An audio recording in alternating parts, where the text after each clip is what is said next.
Good afternoon, everyone. My name is Sam Nasser, and this is the Cleveland C# VB.NET group. The group meets every month, typically every fourth Thursday. The meetings are free of charge and open to the public, and we accommodate any and all topics related to .NET. You can find meeting information posted on meetup.com at the link listed at the bottom of the slide. Big thank you to our sponsors, Tech Systems. They sponsored the space back in the pre-COVID days, and they will more than likely sponsor it again after everything gets back to normal. Not to mention, we're also thankful for them for sharing job information and postings. And you can find Jillian's information, her contact information, over in the chat window. Also, a big thank you to Inito for being a sponsor of the group long term. And tonight we're going to have a couple prizes that will be raffled off using the evaluation form that I will send later. But we'd like to thank PostSharp and DevExpress for sponsoring these prizes. And last but not least, NIS Technologies for sponsoring the web hosting. Some general information: participation is highly encouraged. Please keep in mind, the only stupid question is the one not asked. So feel free to ask. Chances are, if you have a question on your mind, someone else does. So you're just expediting things by asking the question. Also, ask that you mute your microphones when not speaking, just to avoid any background noise. And we want to keep it casual but organized, meaning we want to keep it a roundtable discussion, jump in with comments, questions when needed, but at the same time, we want to give our speaker a chance to go ahead through their presentation and their demo. Also, a reminder that tonight's presentation is being recorded and it will be posted on YouTube, and the link will be sent out later. For tonight's presentation, it is using source generators by Jason Bock. Jason is a developer advocate for Rocket Mortgage. He has 25 plus years of experience, and he's a Microsoft MVP in C#. He's also authored 3 books in .NET development, and he's a conference and user group speaker, and he's also the leader of the Twin Cities Code Camp in Minnesota. And so with that, I will turn it over to Jason, and let me share my screen with you, Jason. Okay. Sam already did the introduction, so there you go, who I am and what I'm talking about. That's some information about myself. If you got any questions during the talk, I'm going to echo what Sam just said, which is, please come off of mute and feel free to ask and just say, hey, Jason, I got a question. I'd be more than happy to answer it. As I was talking to Sam right before we started, we're getting close to where we can start having events in real life. And I miss being in front of people and having more of that interaction where people can just raise their hand or say, hey, I don't understand. And I want to encourage that here as much as possible. So if you got a question, might be the question that 5 other people have, please feel free to ask it. Either come off the mic mute or put it in the chat. I've got my chat over here. I can see that. So I will be looking at that occasionally and seeing if any questions have come up. If something comes up later, feel free to email me at jason.r.bock@outlook.com. So that looks like a bunch of downloads. I'm just going to explain a little bit of what each one of these are. The first one is, well, actually all 4 of them are going to be in the demo. The first one is how I'm just going to be showing how some of these source generators work. The next 3 are the actual repositories that have all the source generator code in them, so you can see the details. And then the last one is a link to where I keep all my presentations, including this one. So I highly encourage you to download this PowerPoint and take a look in the notes section of each slide. I sometimes have links within each slide in their notes section that's relevant to what I talked about there. And on the last slide, I have a list to a whole bunch of references that you can take a look at later and dive deeper if you'd like to.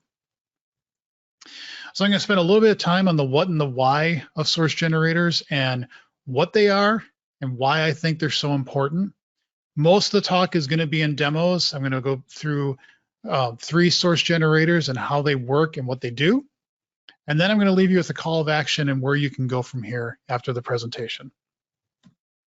All right, so let's start with what are source generators and why are source generators? That just reminded me of the Avengers movie Infinity War. I'll do you one better. Why is Gamora? Sorry, I had to make that reference there. So what are source generators? If you've ever worked in a factory or you've taken a tour of a factory. I actually worked as a summer job for a couple of summers when I was going to college. I worked in the factory of where my dad was a salesperson. So I got to see how they built air compressors, because that's what he sold at that company. So it was interesting to see how they would, sometimes buy parts for certain pieces of the air compressor, or they'd actually have die cast machines and they have hot aluminum and they pour them in and inject them into the mold and then trim them and do all these things, down an assembly line more or less. Or you see something like this picture where you have a car that's being assembled all throughout this process to where you finally get a finished car at the end. And that's kind of what source generators are like. They're taking pieces of things to start with, looking at those pieces, running some code on them, and then producing a whole new piece of code on the other side. Okay. So at a high level with source generators, you look at code that exists within a project and you say, well, I'm going to do some work on that code. I'm going to look at it. I'm going to say, I think this condition holds. So now I want to go through and do something else and produce some new code. It's fundamentally, that's all that there is. You're generating new code. And I want to stress the word new in the sense that you can only generate new code. You can't modify code that currently exists. So you mentioned one of the prizes is PostSharp. And if you know what PostSharp is, it's this tool that allows you to do code weaving, aspect-oriented programming, those types of things in C#. It's a pretty powerful tool. That's not what source generators are. So you can't go into a method and say, I want to add a logging statement when we enter the method and anytime it returns. Or I want to say, hey, when we call this method, I actually want to get rid of it or something like that. I don't know why you want to do that, but maybe that's what your code is trying to do. And what you'd want to do with a code weaver like that. That's not source generators. You can sort of fake it, and I use the phrase fake it in quotes, in that if you have partial classes, you can add to the partial class pieces from a source generator. But again, that's not modifying code that currently exists. Now, I say that a couple times, and I mean to repeat it because that's something I want to emphasize. I get that question a lot when I do this talk. Can I modify code? Not with source generators, and it is probably unlikely that will ever be something supported in source generators, okay? But that doesn't take away from a lot of the capabilities and power that you have with source generators, and that's one of the things I hope to convince you of tonight. Now, you're not just limited to looking at code. As you're going to see when you write a source generator, it's just a piece of C# code in and of itself. Okay, so you have the option to go off and look at files. In fact, there's a way to add in your CS proj file. There's a way to identify files like JSON files, XML files as an additional file to your project. And then those are available for you and your source generator to look at and examine and potentially build code based off of what's in those files. You can, if you want, go off to a database or another service and get information and produce code based on what you see in those services. There's no limit as to what you can do from that perspective. But I do want to advise you that these source generators run with the compiler. Now, if you're running the compiler from the command line, you're going to call CSC directly, or if you do .NET Run or things like that, then it's happening while the compilation process is going on. As I'm going to demo in a little bit, Visual Studio will also run your source generators while code is changing. But as far as I can tell, there's no hard and fast rule to tell you when it's going to be rerun. And since it's part of that IDE experience, you do want to keep in mind performance. You don't want to cause something that takes forever to call a service or to generate a whole bunch of code. So you want to be a little cognizant as to how long these things take to produce their code. Okay, so that's what source generators are in a nutshell, and we will dig deep into some examples in a moment. But why is this important? Why is this such a big deal? And I should be clear, this is in C#9. So this will only work with .NET 5 and beyond. And the reason is because they had to change the compiler to allow you to create source generators, so it's not backwards compatible. It's not necessarily a C#9 language feature per se, but it only works in C#9. So just wanted to make that point clear. So why are these such a cool new feature? Why am I doing a talk on this? Why am I so excited about it? There's basically two reasons. The first one is performance. So I don't think there's a developer out there who intentionally tries to make code slow. There may be some very malicious people out there that wants to do that because maybe they're creating a virus. I don't know. Could happen. But I think people have the intent that they want their code to run fast. And if it's not running fast and users report very slow performance, it almost feels like kind of an embarrassment. At least it does to me. I don't like doing that to users that are running my code. So we always want to find better ways, faster ways to make our code run. If you've ever used things like reflection, expression trees, compiling expression trees, reflection emit, those are a little bit more advanced features in .NET, but they can lead to some very powerful solutions. You're able to introspect code. You're able to look for things within an assembly. You can dynamically invoke code in an assembly based on what you find with reflection. You can build new code with expression trees or reflection emit. So those are some pretty powerful things, but they come at a cost. If you can code something directly and have that path built just for that code, pretty much it's going to be faster than what you could do with reflection. And I do have to always put a caveat with performance. You always need to measure. Benchmark.net, that's one of my favorite NuGet packages out there. And if you haven't had a talk on somebody doing benchmark.net, I would ask and suggest that you find somebody, because that is such a cool package. I love benchmark.net. But you want to measure your code, make sure that it's actually faster with a new approach compared to what you did with an old approach. But typically reflection can lead to some performance hits, and it all depends on how often you use it and what you're doing. Source generators can be used to essentially fast path what reflection would do. And so you don't take that hit at runtime. You know exactly what you need to do, and it's all done at compile time. And I'll show an example of that in a moment. Another one is this elimination of repetitive tasks. I talked about the assembly line before and how an assembly line can be very efficient, but it's also redundant, it's repetitive, and quite frankly, it's boring. As I said, I did that my summer years in college, and I remember taking these pieces and drilling holes here and then tapping the holes and then putting something here to have it bore open something else in the piece, and do that over and over again for about 8 hours a day. That's easy, but it is mind-numbingly boring after a while. And us as developers, we know of things that we've got to create that are typically fairly easy to do, but they're just cumbersome. They're boring. They're not the exciting things that we really want to focus on and build for our end users. Yeah. And so source generators can also help in reducing the amount of time that you have to spend writing that repetitive code. So let me show you two quick examples illustrating these points. The first one is iNotify property change. This is where I'd ask everybody in the audience, raise your hand if you've ever had to implement iNotify property change. This is the standard interface in .NET that you implement if you want to allow people to know when your object is changed. It's a standard way of doing that. If you're in WPF or other UI applications, you'll in some way, shape, or form have this interface show up. Okay? And it's not that hard to implement. For example, if I have a property in my customer class here, the setter will check to see if the new value is different. And if it is, it's going to call this method notify property change.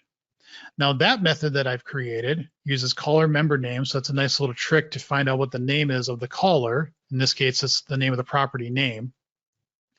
And then it will invoke the event, if anybody's listening, and say this property has changed on this object. And that's it. And so you have this event property changed, and then you just have to implement this pattern based on the way that you're supposed to do it. Okay.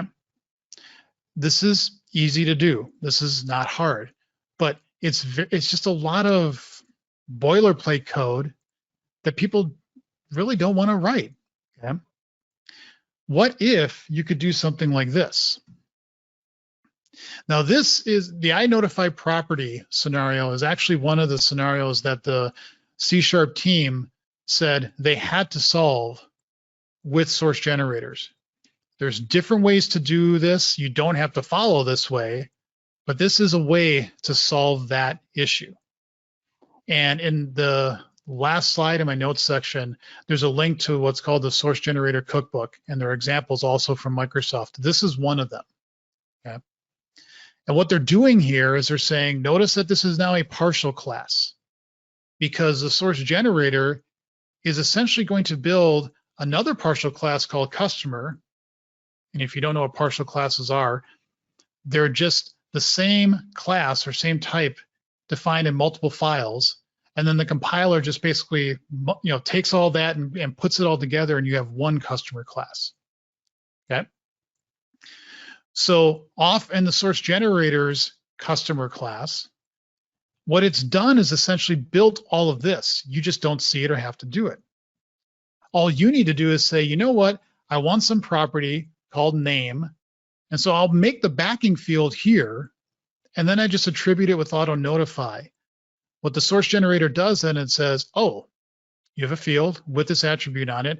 I'll actually create a property, Pascal cased, so the N is uppercase, and then do all the getter setter logic. You put the event there, put that method there so I know the name of the property. All that stuff is done for you, and you don't have to do anything. Now, could you implement iNotify property change a different way of source generators? Sure. This is just one way of doing it. But this takes all that code to just one field with an attribute. And that's all you need to do. Okay, so that's one way to get rid of that repetitive code. What about things like object mapping? Okay, there is a NuGet package out there, and we probably all used it to do object mapping from one object to another. It has over 100 million downloads. We'll talk about it more later on. And I bring it up not to pick on it in any way, shape, or form. It does what it needs to do, and it does it quite nicely. But underneath the scenes, even though it's been highly optimized to handle that scenario where you have a source object to a destination object, it still has to do something kind of like this, where it's going to use reflection to figure out what are all the properties on the destination object that are writable, that are public, what about the ones from the source that are public, that are readable, and then assign the values from the source to the destination. Now, this is not from that library. This is something I did, but you can imagine writing an object mapper that does something like this, okay? With a source generator, you can actually generate code that looks like this. And so all you do is have a source.map to destination, where that extension method is generated for you, and it knows exactly the path that it needs to go through. It doesn't have to figure out those properties because it's already done it in the source generator. And this gets built into your assembly. And since it's C# code, you can debug it. You can step into it. You can inspect it. You can look at it in the locals window. All that good stuff is available to you. Okay. So this is also a lot nicer than if you've used IL weaving tools like Fody. Those can be really hard to reason about and debug and figure out what's going on. This ends up just being C# code. And that's code that you can easily read and see exactly what it's going to be doing. Now, all this sounds great, potentially, I hope, but I do have to tell you that the underlying API that you have to eventually learn to some detail is the compiler API. Project Roslyn is what it's been called for many years, and it's still called Roslyn by a lot of people.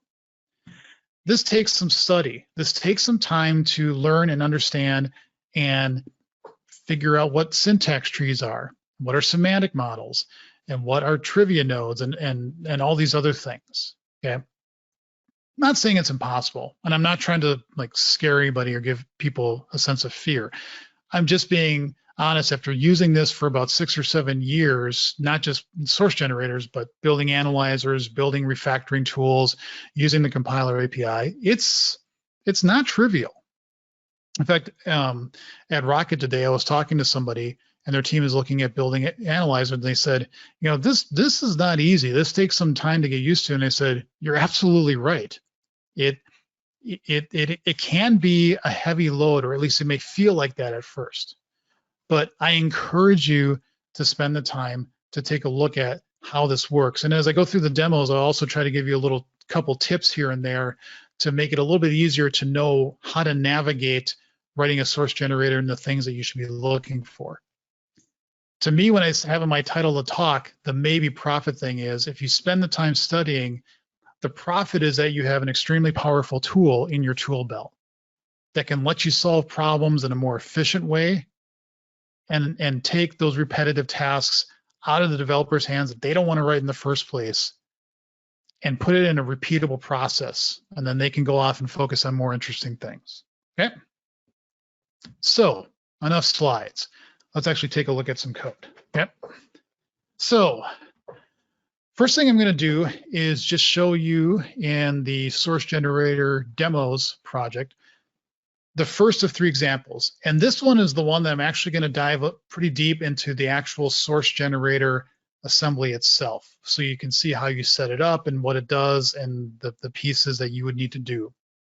The other 2 I'm just going to show from a demo perspective to give you a feel of a couple of other scenarios that you can solve with source generators. Okay. So first one is inline mapping. This is my own object mapping tool that I wrote. I actually wrote this 3 or 4 years ago, and the kludge that I had to do around it is, I think I put in like a comment into the code. And I would say, at this point is where I want you to then, as a code fix or refactoring, put in the source generator stuff. So it's all manual. You had to keep doing that in your code. And it was like, I wish I could just make this automatic. And so when source generators came around, I rewrote it so that it's all done automatically. So to give a simple example, I have a source type, which has these properties, and I'm just setting them to some simple values. I then print out those values here.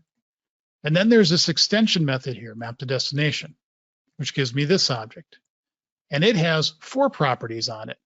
Okay. In fact, if I go down here, you'll see that's what those definitions do, or that's what they're defined as. We'll come to map to in a second. Okay. And if I run this code and get the console output displayed, just a second here. All right, expand that out a little bit so it's easier to see. What we should see is 2 lines. You'll see one slight difference in the second line. Right here, you see that comma there? The other values are exactly the same, but this is showing that this last property here, the reason property, doesn't have a value because it doesn't exist on source, so it's never set to anything. Okay, so I'll show you what map to destination looks like in a moment. And in fact, I did show that to you in the slide, but I'll actually dig into it in a little bit. But how did this get generated? Where is this coming from? So this is coming from the NuGet package. So let's go look at that actual code here in inline mapping. So to create a project that has a source generator, I'm going to go into the CS project file here. And there's a lot of value, there's a lot of values set here, and we don't have to look at all of them. The things I really want to focus on are, first, the target framework. That should be set to .NET Standard 2.0. Okay, why? Because it just does. You read the documentation, you should be targeting .NET Standard 2.0 for your source generator project. And then you'll want to reference these 2 assemblies, because this essentially brings in all that compiler stuff, including the source generator types that you need to implement for your source generator. Okay. So the rest of this is all like things that I use to build the package and stuff like that. But those are the essential things you need for a source generator. Now, the next thing is you're actually going to build the source generator itself. But before I get into the details of map generator, I'm going to flip back here to source generator. And the reason why is because, and this is one of these tips, this is what is so important if you're doing anything with the compiler API, is where do I start? What am I actually doing? And I wouldn't, whenever I built an analyzer, or whenever I built a source generator, I always start with C# code. I'll just write something out in a CS file and say, well, this is kind of the scenario that I'm trying to address. In this case, I'm saying, go back here. In this case, I'm saying, well, I've got a class that has these properties. So I'm going to have this attribute on it that specifies the type that I'm going to be mapping to. As a side note, inline mapping also has a map from and an assembly level attribute map that specifies the source and destination. I didn't want to cover all those. We're just going to cover this one path. The other two are very similar. So how do I actually look for this so that I know I need to generate an extension method to map to this type? In Visual Studio, if you look into the installer, there's actually a compiler API SDK. If you haven't installed that, go into your installer and actually, you know what? Why not? Why not just show that? I already have that installed on my machine, but I'm going to go into modify here. Of course, I'm not going to modify this. Don't worry, I'm not going to actually run this. Even if I didn't have it, I wouldn't run it. But there should be individual components here and search. And so I should be able to say compiler, and you'll see right here that I have the .NET Compiler Platform SDK checked. Okay, so that's what you want. And the reason why you want this is because one of the things it installs in Visual Studio is this window called Syntax Visualizer. Okay, and so I'm going to pop that out and pin it here and dock it. And now I'm going to click on the code here. And you'll notice that what you see on the left side is a syntax tree. This describes everything that's in that CS file. And the reason this is so helpful is because I can say, well, I need to find an attribute. So how is this represented in a syntax tree? And you'll notice over here as I'm clicking on different things, it's jumping all over the place in terms of what it's looking at. So let's go back to the attribute here. And you'll see, again, I'll zoom in so you can see it. You'll see that that is an identifier token, which is an identifier name. Now watch on the code window itself, because what's highlighted is also going to change. That is a child of attribute. Now it's the whole attribute, and that is in an attribute list. And now it includes the brackets. And if you look down here, properties, it tells you that the type of that element in the syntax tree. So if I go back to attribute here, you notice that that is an attribute syntax. Okay, so these things can help. And in fact, there's another, these are all the syntax nodes, but what you're probably going to be using is something like a symbol. That's from the semantic model. Because the syntax tree gives you all the information about where everything is in the file and is it a class definition, but it doesn't give you a lot of literally semantic information. And that's, when you get to the semantic model, that actually starts feeling like reflection if you've ever used that before.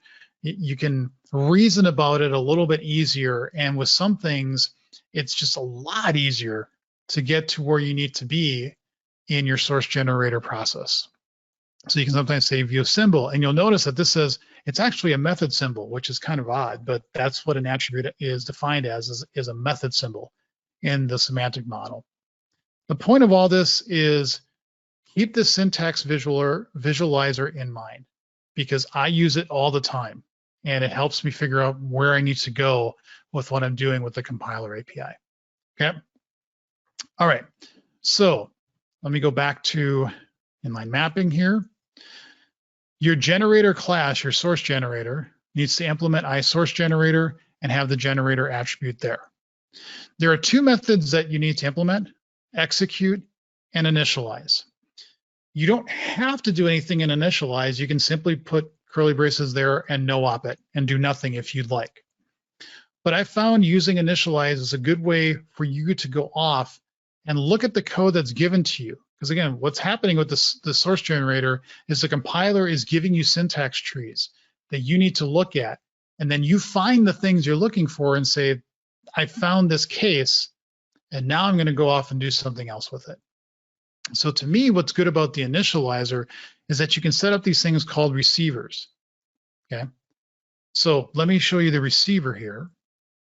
And this implements something called iSyntax context receiver. There's also a iSyntax receiver. So there's two different ways to do this. I find that the syntax context receiver is nicer because what you get on the method you override or implement is not only the node that the compiler is currently looking at, but it's also giving you a semantic model, which again, I find a little easier to work with, okay?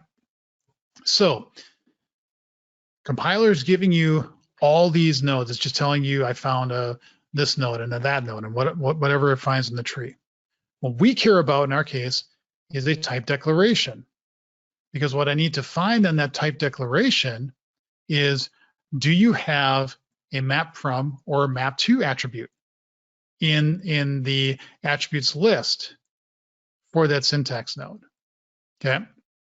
So I go to the semantic model, I get the type symbol for that node, and then I look through all of its attributes. And if I find an attribute that is equal to either the map to attribute or the map from attribute, then I just include it in a property that I created, or if I go down to where the property is defined, it's just a list that contains the source that I need to start with, the destination, and that was defined in the attributes constructor. And where did this come from? This is helpful from a diagnostic perspective. I'll explain that in a moment. Okay, so I put all those in a tuple, and I put those in a list, and now I know which ones I need to work on, okay? So that's the first part. The next part is in execute, okay?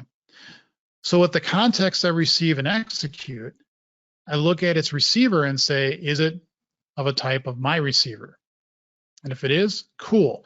Now what I'm gonna do is essentially get to I need to get to the end game, which is adding source. That's where you really wanna head, okay? Because adding source to the context is essentially saying, I've now added the C# code to my project. You can also report diagnostics. And this is important because if there's code that doesn't match some conditions that you're looking for, you can specify those as diagnostics. And what those end up being are errors in your compilation, which is nice because that informs the user, hey, something's not correct, something's not the way it should be. And then they can go off and fix whatever they need to, okay? But you eventually want to get to actual text. Now, how you create this text, you can do it a couple different ways. You can literally just create strings on the fly, concatenate them together, use interpolated strings, doesn't matter. You can actually use syntax trees that you build up with the compiler API and then do a toString on that. That's a lot more complicated, but that works. There's also a package, a NuGet package called Scribian, which is kind of a templating package that you can use in your C# code. And that's another way you can kind of build up C# code within a string template thing in Scribian and use that.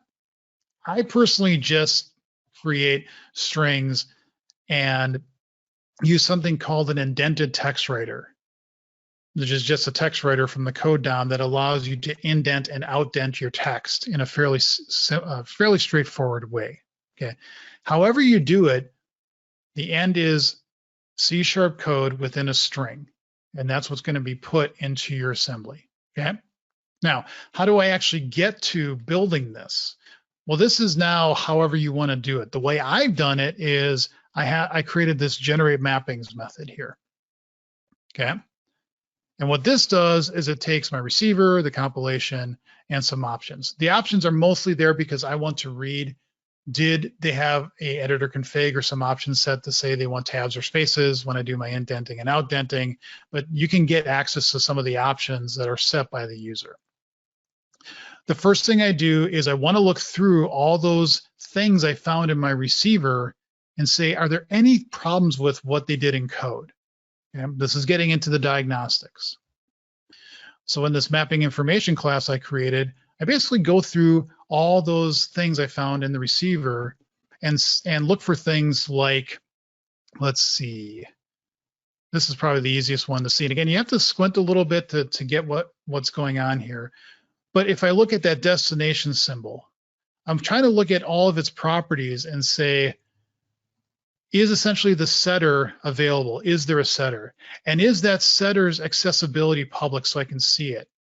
Or and this exposes internals to as an extension method I wrote to say, is the accessibility good even if it's not public? It may be internal, but the assembly does that internal is visible to thing, and so I catch that as well.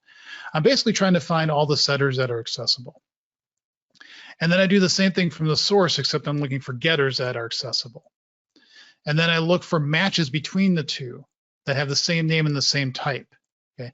And if I have matches, you'll notice that I add to this list here, or an immutable array. This is where you squint a little bit and you say, okay, now I can see it. I'm creating a little bit of C# code. Here's the name of the destination property equal to what's being passed into the extension method, its source property name. Okay. If I don't find a match for that destination property, I'm adding to this diagnostic array a new diagnostic that basically says, hey, at this source property, I couldn't find a destination property. I'm going to create a diagnostic to say I couldn't find a match. Okay.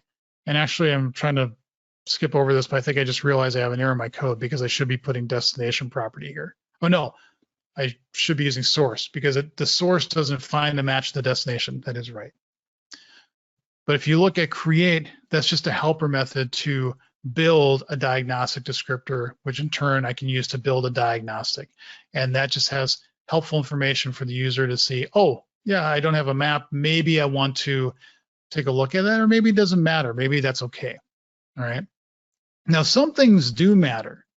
For example, if the destination type does not have any constructors that are accessible and that have any, that they have 0 parameters, if that doesn't exist, then I can't write code to create it. And so I'll add a diagnostic, and this one's an error to say I can't generate code to build a new destination instance. Okay. So I basically verify all the things I found in the receiver. And if I still have things that are good, and that's what comes out of the information here, that's what's stored in this maps type, is now I actually go off and I build the code. Okay. So I'll go in there, and I eventually call build, and now you can start seeing more C# code being generated in strings. Okay. And if I go down here, you'll notice that I have this indented text writer. You'll start seeing things like indent ++ because I'm going to push the code out. I may get down here and I'll do indent --, which pushes it back in. It just makes it easier to read later on. You'll start seeing that I'm creating static classes that are going to be containing extension methods here. I do a check to see if the source type is a value type. If it isn't, I want to do an argument null check as well.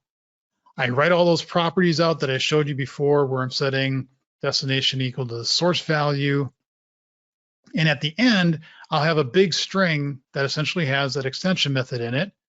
And then I create source text from that string itself. And that's returned back to my generator. And that in turn will be added to source here. Okay, because again, if you hover over source, and I zoom in, you'll notice it's actually source text, but the source text is actually just built from a string. Just one step that you have to make it source text. Now, that was probably a lot to take in. To just quickly review, all you need to do is create a project. .NET Standard 2.0 has those 2 references. You implement a class. You create a class that implements iSource generator. And in the generator's execute method is where you're going to look at what is in the current compilation. You could use a map receiver to make this a little easier, but you're going to look through the things in the code that you're trying to find. And once you find those, then you can build new code however you want and call add source on that context. And that becomes part of the project. If I flip back now to my demo here, which is referencing that inline mapper as a NuGet package that I have out on NuGet.org, NuGet.org. And I go back up here, and now I do an F12 into map to destination. That's the generated code. Okay. And I want to make sure I have this as a debug, which I do. I'm just going to put a breakpoint there. And now I'm going to just do F5. So I'm actually going to run the debugger. And once the debugger actually launches, there we go. I'm just going to F11 or step into map to destination. And because it's C# code, you can see down here in the locals window, if I zoom into that I can see all the properties that are coming in to that value on the extension method itself up here. Okay.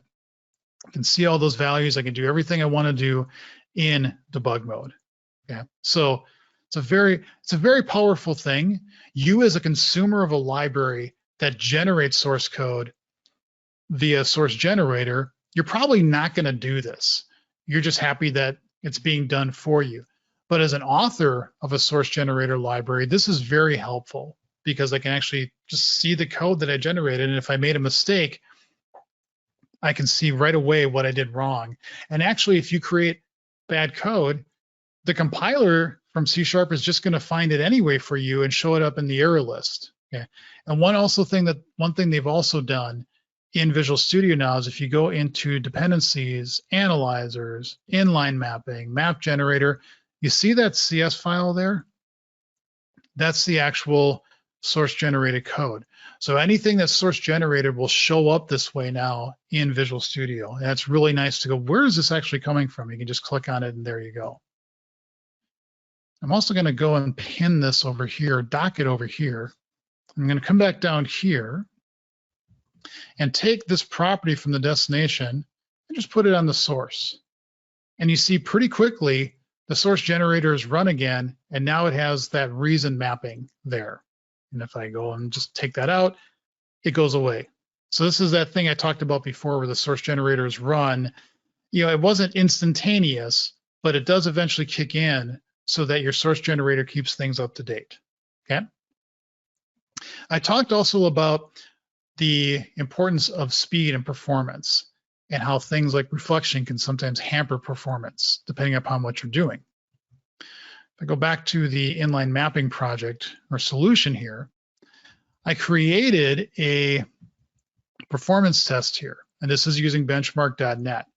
And the reason I did this is because I wanted to compare, and let me be clear, this is just one test, this isn't a proof, but I just wanted to see what would happen if I took my inline mapping tool here and compared it to a reflection approach, which is what I showed you before in my PowerPoint, and compare it to AutoMapper. That's that library I mentioned before, which it does this, okay?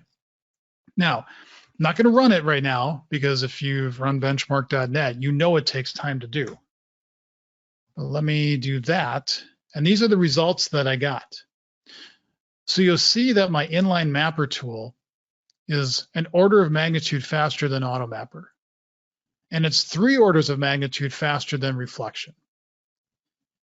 From a memory standpoint, it also allocates the least amount of memory. And if you think about it, it makes sense because that code that I generated is something I would probably handwrite to say, here's a source and destination, just map the two. AutoMapper is really good at what it does, but it has to be generic. It has to handle all cases at runtime, okay? And so that's why you see a little bit of a hit with AutoMapper. Could AutoMapper be updated to use source generators? Absolutely. I don't run that project. I know who does, but I don't run that project. And if they so choose to change the implementation to going source generator route, I bet you'd see numbers that compare exactly to what I'm doing with Inline Mapper, if not maybe even a little faster. I don't know.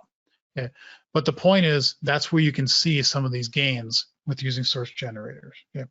I'm keep looking over here in chat. So if anybody has any questions or if something's confusing, just feel free to chime in and be happy to try to answer your question as best as I can. Okay. So that's using source generators to build inline mapping. Let me show you 2 other examples here. And I'm not going to go into the actual projects for the source generators here. I just want to show you from a consumption of a NuGet package perspective, what are some other things that you could do with source generators? So let me go into this method here. And I'm going to show you partial function application in C#. Now, to explain first, what is partial function application? This is something that I've seen in languages like Python. There's a language called Pony, which is kind of a cool little language out there that not that many people know of, but it's got some cool features to it. They also do partial function application. The idea with this is that I have a function that, let's say it takes 2 arguments and it returns a value. Doesn't matter if it returns a value or not, but what matters is that it has some arguments. And what I want to do is say, you know what, for what I need to work on, I always need to call this function with the first value equal to some value. Okay, so what I do is I create a new method that partially applies arguments, and that it's only going to apply that first argument. And what that produces is a new method that only has 1 argument, and that's what you pass in. And that is now the second argument. The first one has been set in stone, and that's what's always being passed into the real function. Okay. When you typically call a function in C#, you're doing full function application. You're always passing in all the parameters. Even if you have optionals, there's still a value that it will default to if you don't pass it in. Okay. So could you do this in C#? If you do searching, you'll find that people have done something in the past where they'll use funcs or actions to handle partial function application. And that works. But there are cases where a func or an action won't support the method that you're trying to call. For example, if you have a function that takes 20 arguments, God help you if you do, because that's probably something you don't want to support. But if that case comes up, there is no func or action that will support that because they only go up to 16 parameters. Okay, probably something that you want to avoid anyway. Well, what about functions that take optional arguments, have default values set? That won't really work with a func or an action either. But I can generate delegates on the fly that match that and do partial function application using a source generator. So let's go through this example. I have a class called maths, which is different than math just because I wanted something to be separated from the system.math class. And I also did this talk for .NET Oxford about a month or 2 ago, and I think they appreciated that I used the word maths.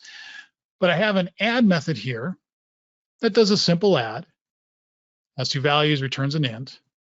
And then it has an add optionals, which has 3 values, but they all have default values here. Okay, so keep those definitions in mind. There's also a type here called functions. These were static. This is an instance. Yeah, and its multiply method also takes 2 ints, returns an int. Now, I mention that because when I get into how this partially applied works, those definitions matter.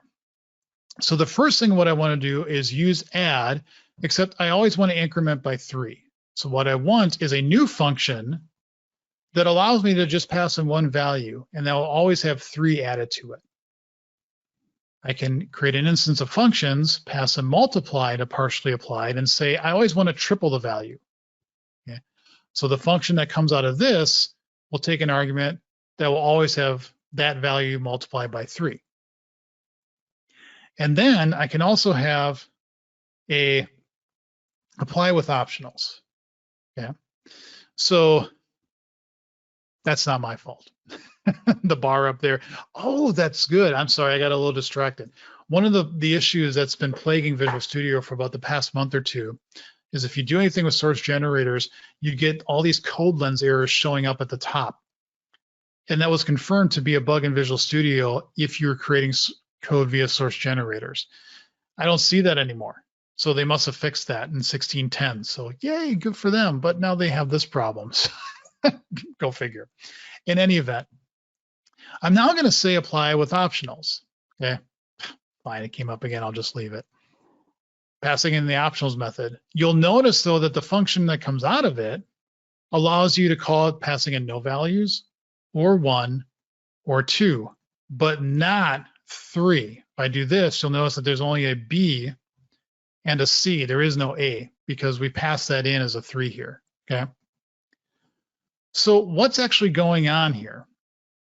And the source generator is looking at the definition of the methods that you're passing into it and what values you want to partially apply and generating code on the fly to do this partial function application. So let me F12 into here, and this is what partially applied does. It creates this method here that takes a func with 2 integers and then returns an int. And since C# already does things like closures for us, I can easily create a new method that just takes 1 argument and returns a value, closes over the value that you give me here as A, and passes that into that new method that I'm creating. You notice I'm using a C#9 feature here, new, where I don't have to give the type here, okay? And all I'm saying is whatever value this new function is given, that's the second argument to the original method that was passed into us to start, okay? Now, one thing to notice here, I don't create 2 methods for both add and multiply because both of those are the exact same from a method signature standpoint. 2 parameters, both ints, returning an int. So I can reuse the same logic here to do the partial function application. But what those functions actually do, I don't care. I just want them to execute passing in the same value. So if I run this and we look at the output, as soon as it outputs, there we go. I'll kind of line it up with the code here. I don't know why it takes so long. This is simple code. There we go. You'll notice that the increment 4 by 3 is 7. Multiply 4 gives you 12. If I call add with 3, you'll notice that it's going to take the default values of 3, 4, and 5. If I pass in 10, it changes the output because I've actually specified one of the optional values. And if I give 2 here, it changes the value as well, okay? If I jump back to the generated code, you'll see that I'm generating these delegates on the fly that match the method that came into us before so that we preserve those optional values. And we end up doing the same thing that you saw before with the adds and the multiplies, except we're just using custom delegates to do it. But from a coding standpoint here, you don't see it unless I hover over it with IntelliSense. Then you'll see, oh, there's this delegate with this weird name. And if I call it over here, you'll notice that it says, there, come on, come back here. There you go. You'll see that the 2 optionals show up that way, okay? So it looks a little weird, but it's that flexibility that source generators gives me because I can generate anything I need to support whatever case I run into. And that's something you can't do with just funcs and actions. The last example I want to show is a library that I created actually, 5, 6, 7 years ago. And it's a mocking library. Now, you may have been used to mocking libraries with something like MOQ and substitute if you use those in unit tests. I don't want to get into are mocking libraries good or bad, should you use them? That's a discussion to have, but I don't want to get into that right now. What I do want to demonstrate is this mocking library that I created, that what it originally did is instead of using the underlying technique that MOQ and NSubstitute use, which is essentially generating new types on the fly using either reflection emit or mono CISO. That's pretty complicated. Long story short, that's not easy to do. Okay. What I wanted to do is just generate C# code and then compile that so that that's something easier to reason about. And that worked. But really all that was me doing is at runtime inspecting code with reflection, generating a bunch of C# code and strings, and then compiling that with the compiler API. So the compiler API had very little to do with it. It was just one thing at the end. When source generators came into play, I said, I'm going to change this so that it's all doing source generators. And what I found, at least to me, was a very cool aspect of source generators is this thing that you've seen is you're adding methods, you're adding APIs on top of stuff to arguably make it easier to navigate and do things in your code. Okay, so I'm going to go into this demo here. And what I'm going to do is create this new customer. In fact, I'm going to go down here to where these things are defined so we can see them first and then see what we're going to try to mock out. So I have a record defined as a customer with 3 values. I have a repository that's an interface that has both a property and 2 methods here, retrieve and delete. Okay. Now, I don't have an implementation for this. Notice this. I just have the interface defined. But this retriever class takes an instance of that repository on construction, and then within the retriever's get method, it turns around and calls retrieve on the repository. Something akin to this is probably what you're familiar with if you use things like dependency injection, where you're not coding to an implementation, you're coding to something that's abstract, and then that gives you flexibility. And it also keeps you from being too tightly coupled to an implementation. Okay. But if I want to run tests against this, well, this is just an interface. How do I run tests against this to make sure things are going to work the way I expect them to? Okay. So now I come back up here and I'm going to say, okay, let's say my ID is 3. And let's say my customer is created this way with that ID being passed in. I want to test the retriever such that when I call the get method and I pass in 3, what I should see is a retrieve customer that has the same exact values as this customer here. Okay. So what I do is I first use my library to say I want to create a type that allows me to set up expectations. Okay. What I'm doing is I want to set up an expectation that when, go back down here, when get is called, I'm going to be called, the retrieve method is going to be called. And it's going to be called with this ID value, and I need to return an expected customer object. Okay. So now with my source generator, and you can imagine, as you see this takes a lot of code to do. It took me, I don't know how many months to finally get this all working the way I wanted it to. But now what I can do is say, okay, on this thing that's returned from create, where I can set all my expectations, I can now say rock dot, and I have methods. Okay. This tells me all of the methods that I can set up expectations on. And then I can do dot retrieve. And this allows me to set expectations on that call. First of all, I'm expecting that retrieve is going to be called. I'm expecting that you're going to be passing in this ID value. Or what I could do is I could just say, actually, I could also say arg, which is a type in my rocks library, and say arg any. Okay. And this is saying it can be any type actually of an int. Okay. And it doesn't matter. But I'm looking for a specific value here of ID. Okay. Now I can also do things here like say, when it's called, call this callback function here, and then I could pass in an actual function that takes an int and returns a customer. And I could do some custom logic there if I want to. I can do things like say, I expect this function to be called 3 times. And so I better call that 3 times with that ID value, otherwise the expectation will fail. I could also say, I want to return a specific value customer. Okay, so let me back out here.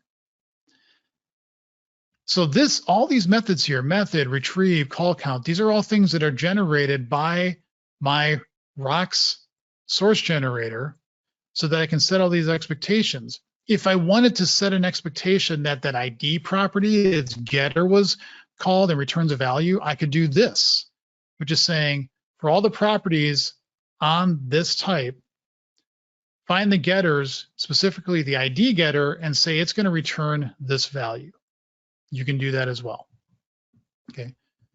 I'm going to delete this because I don't want to have two expectations. This is only going to be called once. Now I create an instance of the mock via this instance method here.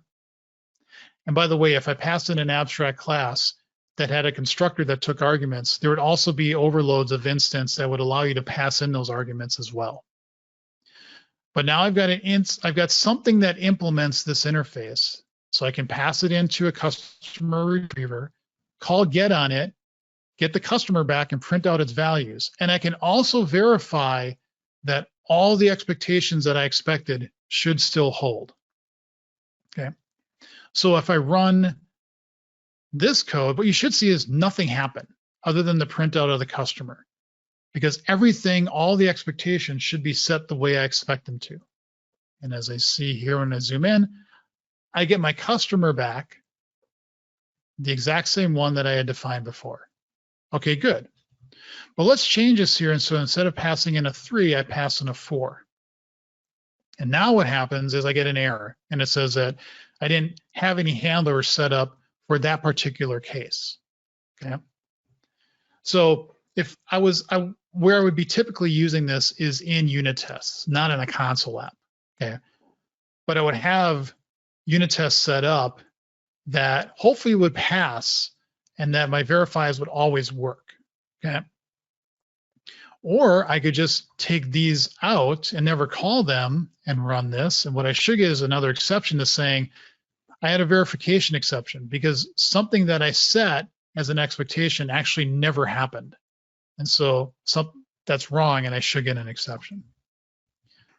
But let me just F12 on this method so you can see all of the things that rocks that library generates as a source generator.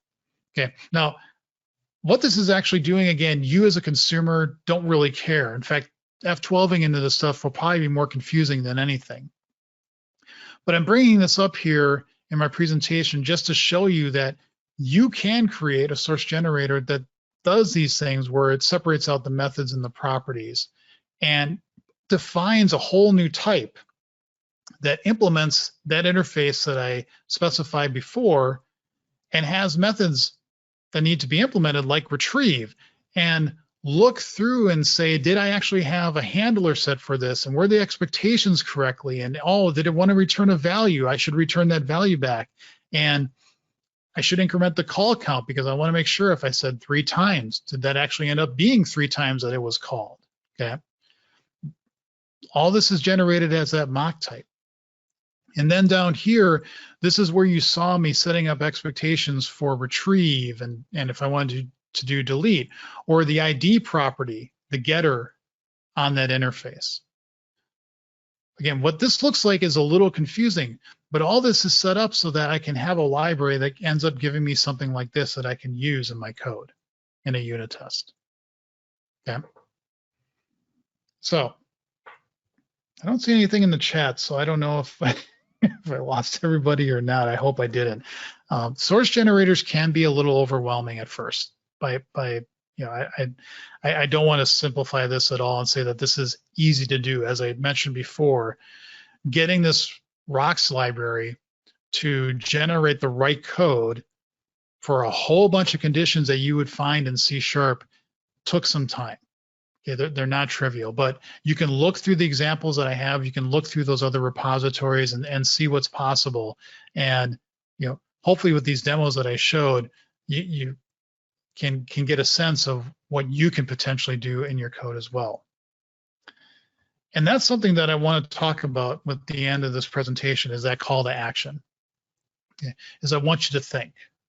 I want you to think about code that you have, even if it's not in C# 9 yet, even if you haven't moved to .NET 5, is to think about code that you have and say, is there anything that we're doing that's repetitive? That we know that if we define something in a JSON file, or if we see this in C# code, we always want to have this done.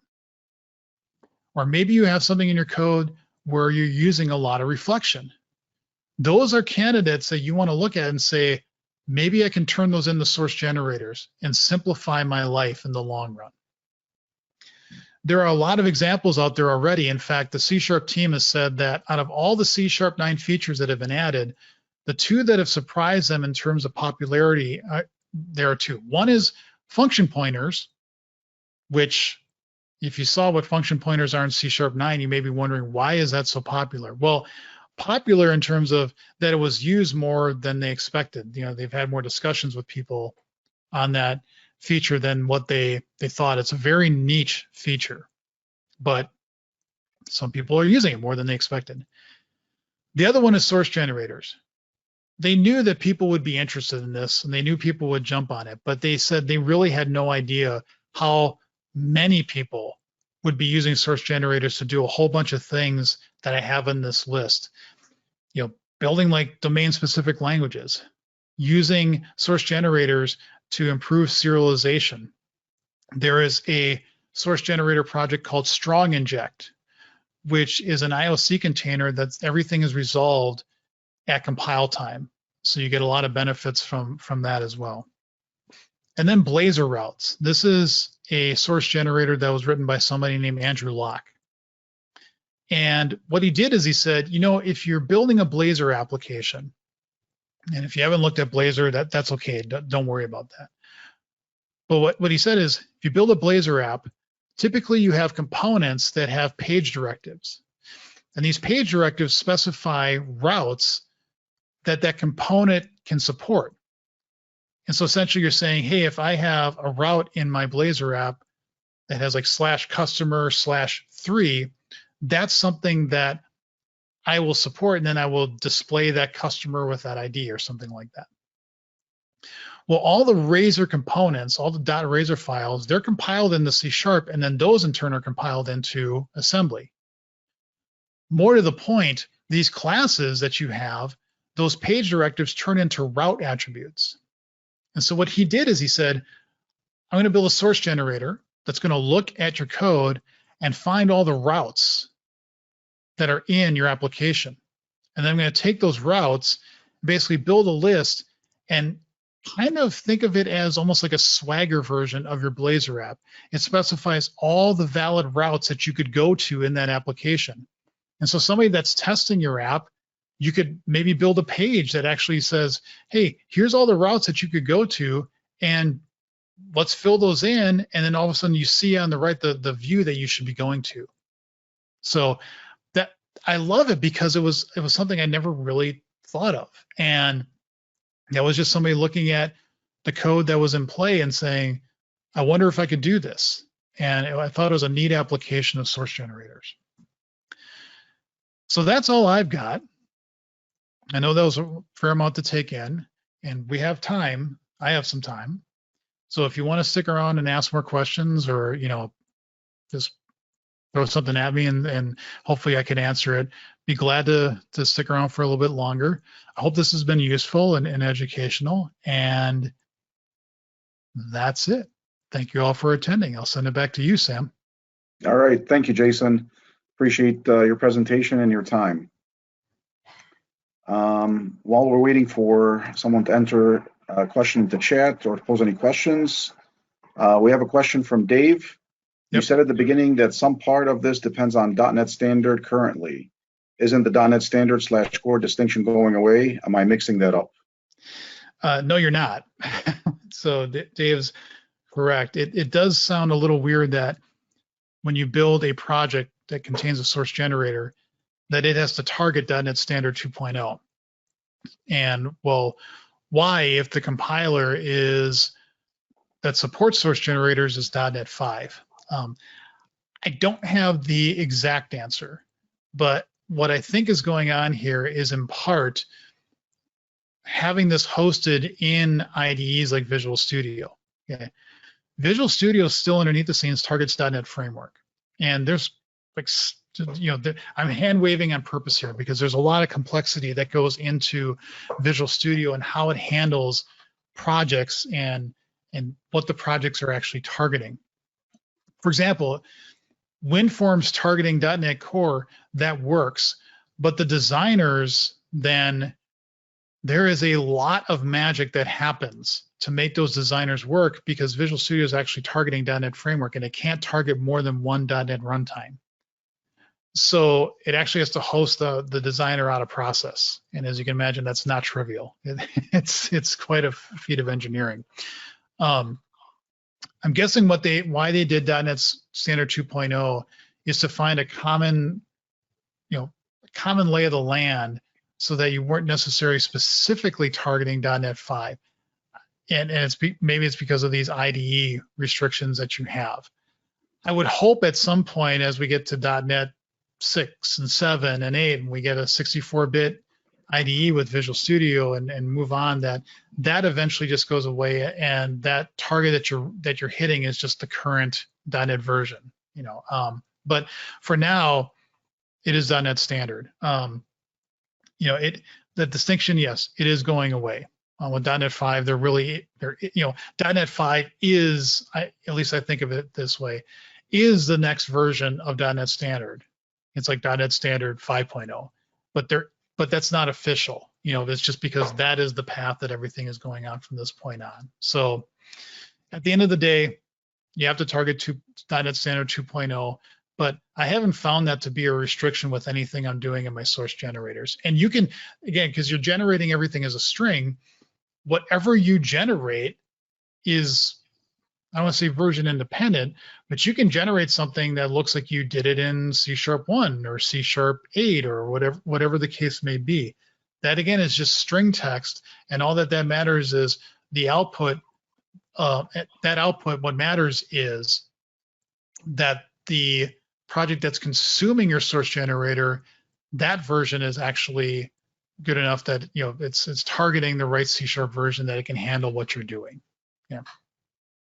Hopefully that answered the question.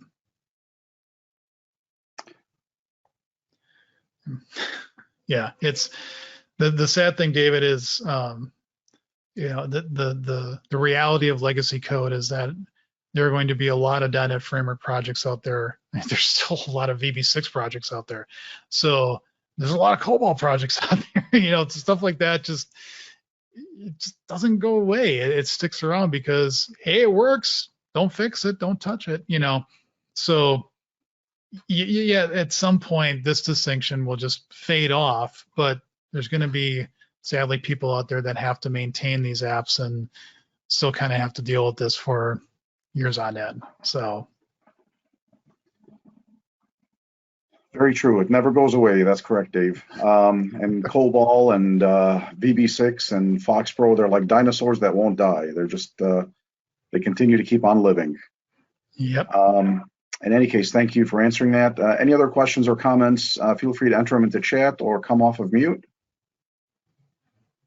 And if there's nothing else, then I posted 3 links into the chat, one for the YouTube channel where the meeting will be posted, and then also the tech events, which I will go through in just a little bit. And last but not least is the feedback evaluation. If you could use that link, provide Jason with any feedback regarding his presentation, and then we'll use that for the drawings for tonight's prizes. So before I take back control, wanted to say thank you to Jason.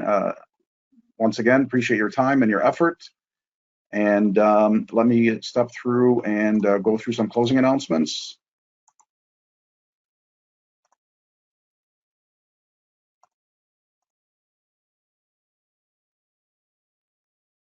All right, so for tonight, as I mentioned earlier, there's the link for the YouTube channel that's already posted in chat.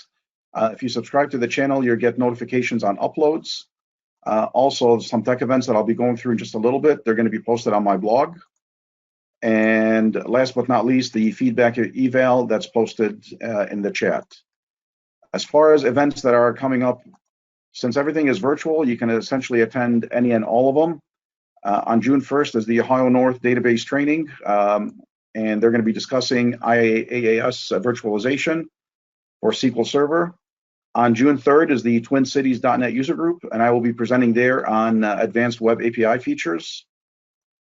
And on June 16th, which is a Wednesday, is the Hudson Software Craftsmanship group, and they're going to be meeting online as well. And then on June 17th is the Glug.NET or the Great Lakes user group. And although they're in Michigan, again, because everything is virtual, should be easy to attend there. I And saw then, that announcement with the Twin Cities group.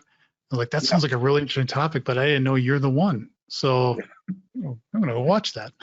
it's a small world, yes. And then on Thursday, June 24th, that's the fourth Thursday of June, that's going to be the meeting for this group again. And we're going to have Randy Pagels from Microsoft talking about Azure dev tips and tricks. So it should be a very interesting meeting.